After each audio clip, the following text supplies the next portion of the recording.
my comrades in the field force, raised to the ranks of the People's Liberation Army. Long live the struggle, death to neo-colonialism, racism and fascism in the Gambia, death to capitalism and bold imperialism, down with the Jawara administration, the public enemy. Victories for the Gambian revolutionary struggle. Victories for the oppressed people of the Gambia. Honor to the people. Glory to the people. Comrades in the struggle, fellow Gambians. Comrades, why the need for a revolution in the Gambia? Fellow Gambians, this is no magical question which is unanswerable. The only scientific response is that the expropriated masses have no other prospect of acquiring property than the revolutionary establishment of the social ownership of means of production. Who is to lead the revolution, comrades? The dictatorship of the proletariat and the leadership of a Marxist-Leninist party to be organized are indispensable conditions for the triumph of the socialist revolution and the building of a people's socialist society. From where will support come from?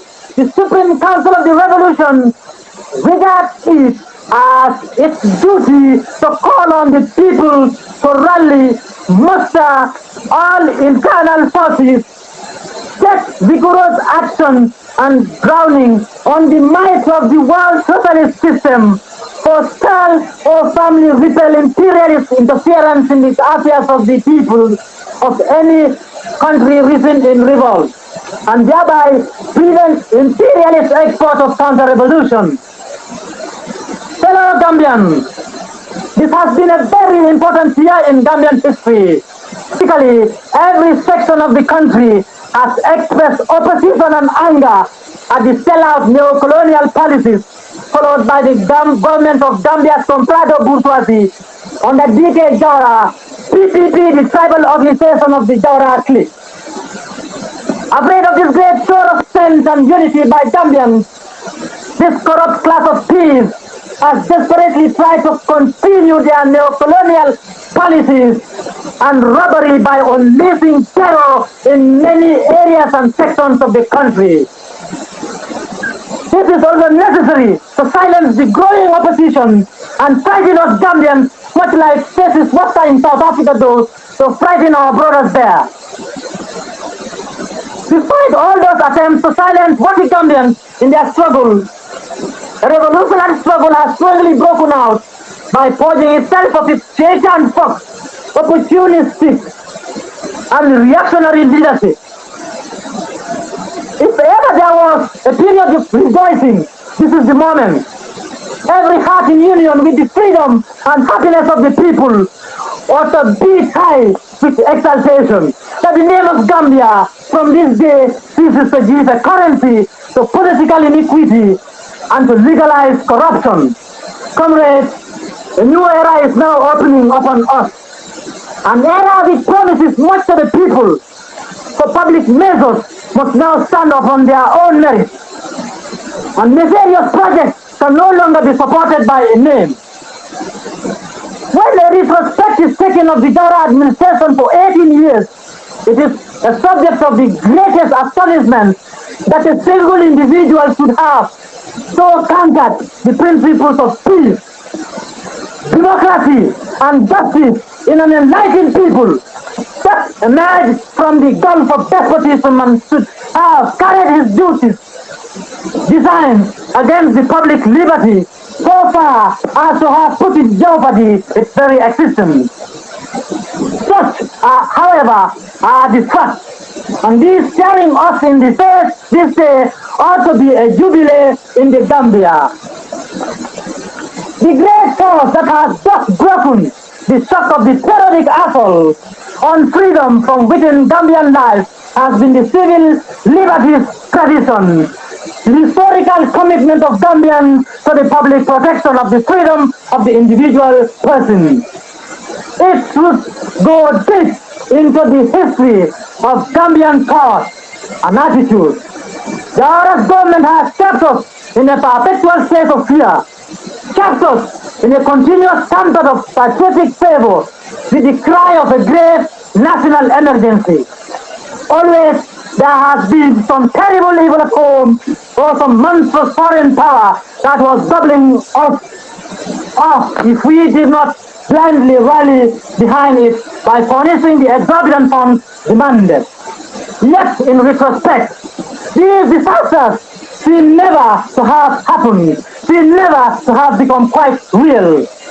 The National Revolutionary Redressing Committee hereby wishes to make a statement on why the need for a revolution in the Gambia in making analysis on the rapidly worsening economic situation, the dangerously heightening tensions, and the panic-striking behavior of the authorities of the Daura administration. Our effort is to provide a better political alternative to the present political social stagnation that our dear country has been plunged into by her stone-hearted leadership. Gambia is in a very nasty state. Thousands of our hard-working and long-suffered citizens continue to be the object of the most wicked exploitation that our nation has ever seen. It is the case with of every Gambian, irrespective of tribe, religion, or region, to liquidate the economic delinquents and social parasites now arrogantly basking in the national fortune. The Daura administration is the upholder of nepotism, favoritism, tribalism, corruption, and a legion of devised social bases, all frigidly inimical to economic take-off, political stability, and social progress. The chaotic nature of the Gambian economy, with its rocketing prices, massive literacy, chronic shortages, near bankrupt finance mafia-like commerce, mismanaged agriculture, social unrest, and abject poverty are all sapping the vitality of this young nation.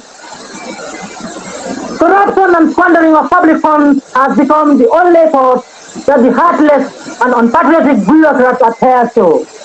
The worsening qualities of medical and health facilities in the urban areas and non-existence in the rural areas have sadly increased the death rate among the masses of the Gambian people.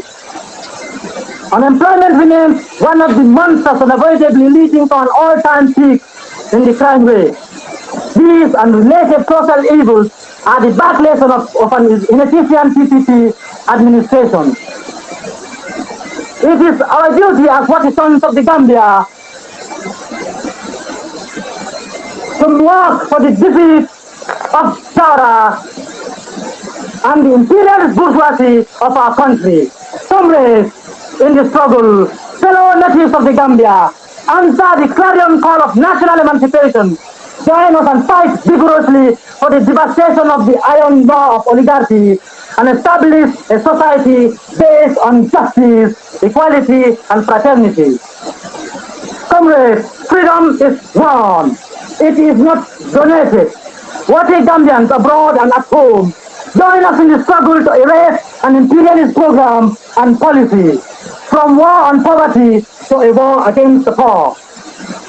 The launching of a more effective ideological campaign, both inside and outside the country, to expose the true motivation behind the reforms and the spirit talk would only be a part of the answer. We must also recognize that it would be at rock bottom a battle of interests and not just ideas. It would be a battle in which ideology and public relations activity must express and play on real and vital economic interests of social classes and groups, both inside and outside the country.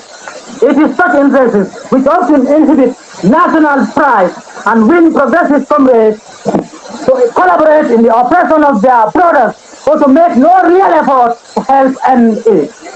It is important that we understand and identify these forces in order to elaborate a correct strategy of struggle. So Gambians have not only lost their means of livelihood, but with it their illusion. The people want guaranteed access to food, housing, clothing, job, free medical and health care, better roads and traffic control so as to minimize road accidents. They want prices that are both stable and reasonable.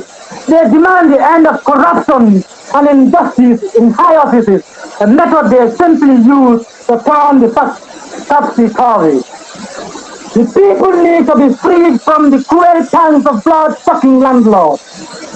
They want the state to spend our money on a more diversified, mechanized, and rewarding agriculture. Our poor brothers and sisters legitimately demand the end of poverty, ignorance, disease, corruption, and injustice.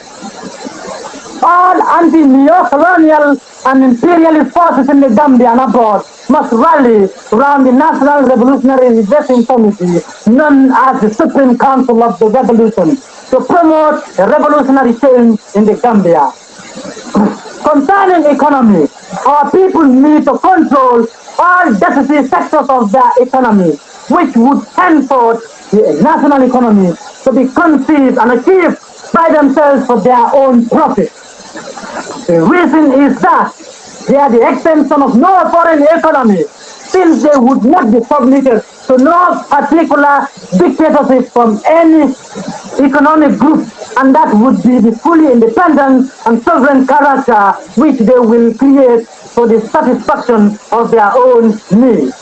Concerning social affairs, the revolution will destroy all bases of inequality, injustice, arbitrary by creating for the new or reborn renascent society a new frame with democratic relations, abolishing regionalism, tribalism, witchcraft, rising all irrational practices which ground to inequality and arbitrary exploitation.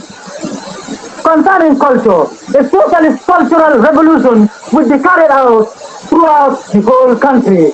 Concerning art and sport, the revolution will like the whole world to know and admire our performance. And through a disciplined character, our people will record multiple successes, skill and completion.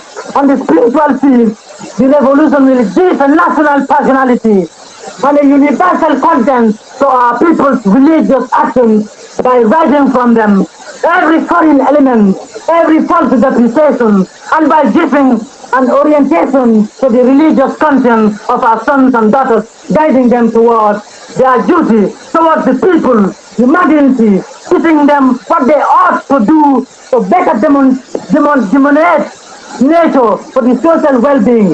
As regards our home and foreign policy, we want to conduct our evolution in preserving our country's personality and to safeguard its originality while letting it take advantage of technical, scientific, and cultural contributions from all other nations. In order to enable it to make rapid headway and develop its own institutions.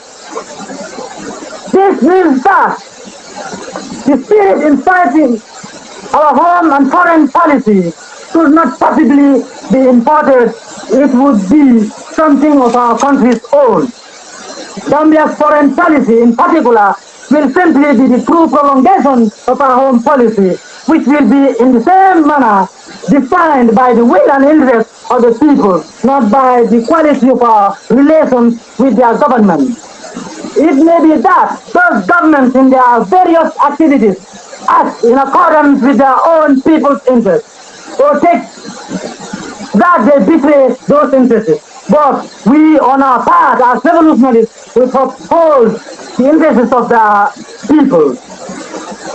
All people should know that in our international policies, Gambia will never, under any circumstances, act against their interests. We still maintain normal, friendly relations with our neighboring countries, which we see as an important condition for peace.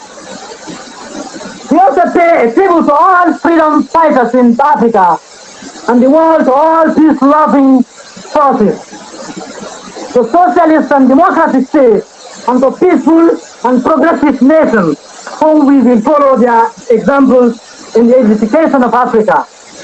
We reaffirm with vigor our total solidarity with the workers of the world, who are fighting for their emancipation.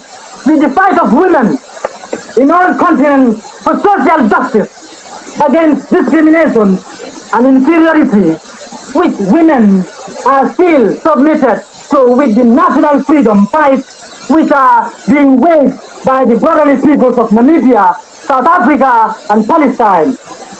With the fight of our Afro-American brothers against racism and segregation they are submitted to. Comrades in the struggle, this broken atomized child of society couldn't accommodate itself for its atrophy. It produced in its womb an underground catechism which from year to year began to turn more rapidly, ravaging everything, rendering the situation less supportable each day. Enough is enough. No more. Our struggle has put an end to centuries of oppression and exploitation. Our struggle in offering our lives for the liberation of Gambia gave birth to the revolution. The autocratic monarchs and the aristocrats are thrown off their positions of power. The fruits of our labor, our creation, the revolution will not be snatched from us by a dictatorial stepfather under the guise of being the guardian of the revolution. The revolution will not be led, of course. It will not be distorted and will not be made to devour the creators of the revolution themselves, the masses.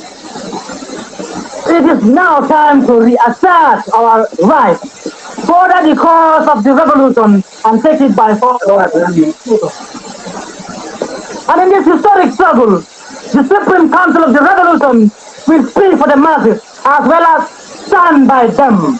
Finally, for a system where exploitation of man by man is abolished, where men are comrades and brothers to one another along the road of people's struggle. By the light of our gallant comrades, let us move forward and crown this democratic revolution. People of Gambia, the Supreme Council of the Revolution, with its brilliant ideas, have, through ferocious struggle, ended the system of the masses swallowing the nonsense meted out of them by the human-eating society in winning a victorious war, raising high the prestige of our country and making the name of Gambia and the Gambians to be honored in the progressive world. Upon decision of the Supreme Council of the Revolution, we solemnly declare the Constitution suspended, the National Assembly dissolved, all financial institutions closed, judiciary powers suspended, all political parties and organizations banned, no political gathering activity exceeding 5 persons allowed, the international airport and seaport and all frontiers closed to entry and exit. A nationwide curfew imposed from 7 to 7, and we strictly warn for curfew breakers for running with and assisting terrorists, not to live for ourselves but for the revolution. Ready and sharpening the spears for the revolution. Long live the revolution!